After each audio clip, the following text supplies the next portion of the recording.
কেউ কোর্টে ব্যবসা করছে, কেউ থানায় ব্যবসা করছে, কেউ ইউনো অফিসে ব্যবসা করছে, কেউ ডিসি অফিসে ব্যবসা করছে। দাবিতে রাজপথে নামা লাগবে, আমাদের কেন মিছিল করা লাগবে? তাই আমরা মনে করি অনতিবিলম্বে জন আকাঙ্ক্ষার রাষ্ট্র বিনির্মাণে কার্যকর রাষ্ট্র সংস্কারের জন্য গণ অভ্যুত্থানের প্রকৃত অংশীদারদেরকে নিয়ে উপদেষ্টা পরিষদ পুনর্গঠন করা প্রয়োজন।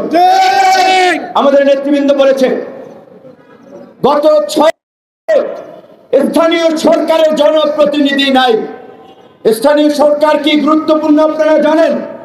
উপজেলার চেয়ারম্যান, জেলা পরিষদের চেয়ারম্যান, পৌরসভা, সিটি কর্পোরেশনের মেয়রদেরকে অপসারণ করা হয়েছে। 6 মাসে এখন পর্যন্ত এই আমি বলবো অবশ্যই অদক্ষ এবং তারা তাদের কাজে ব্যর্থতার পরিচয় দিয়েছেন। এখন পর্যন্ত স্থানীয় সরকার বিষয়ে কোনো সিদ্ধান্ত নিতে পারে নাই। 6 মাসে স্থানীয় সরকার ছাড়া একটা সরকার কিভাবে চলবে, কিভাবে শক্তিশালীভাবে কাজ করবে? জনসেবা নিশ্চিত করতে স্থানীয় সরকারই হচ্ছে উন্নয়নের মূল কেন্দ্রবিন্দু। সেখানে এখন পর্যন্ত স্থানীয় সরকার নিয়ে সরকার সিদ্ধান্তে পৌঁছাতে পারে না, একটা অদক্ষ সরকার। তাহলে এই সরকার, স্থানীয় এই পৌরসভা, সিটি কর্পোরেশন চলবে কিভাবে? জনগণ সেবা পেতে ভোগান্তি হচ্ছে।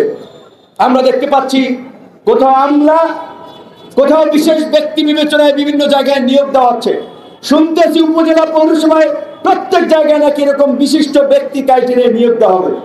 বিশিষ্ট ব্যক্তি ক্রাইটেরিয়ায় নিয়োগটা যে দেবেন, বিশিষ্ট ব্যক্তিটা সিলেক্ট করবে কে? এই সমস্ত ভাওতাবাজি চলবে না।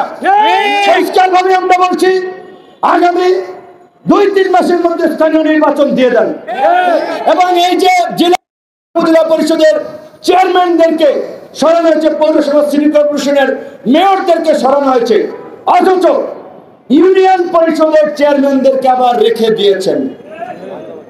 এখন আবার এই যে আমাদের গণ অভ্যুত্থানের আমরা যারা অংশীদার, যারা চেতনার কথা বলি, বিপ্লবী দাবি করি, তারা অনেকে কিন্তু দল ভারী করতে এই সমস্ত চেয়ারম্যান, মেয়র তাদেরকে কিন্তু শেল্টার দিচ্ছে।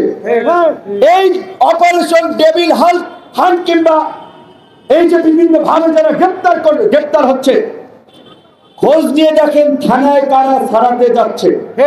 এমনকি এদের মামলাগুলো জামিনের জন্য কোর্টে কারা দাঁড়াচ্ছে। আন্দোলন সংগ্রাম করেছি, জীবন দিয়ে রক্ত ঝরিয়েছি, জেল খেটেছি।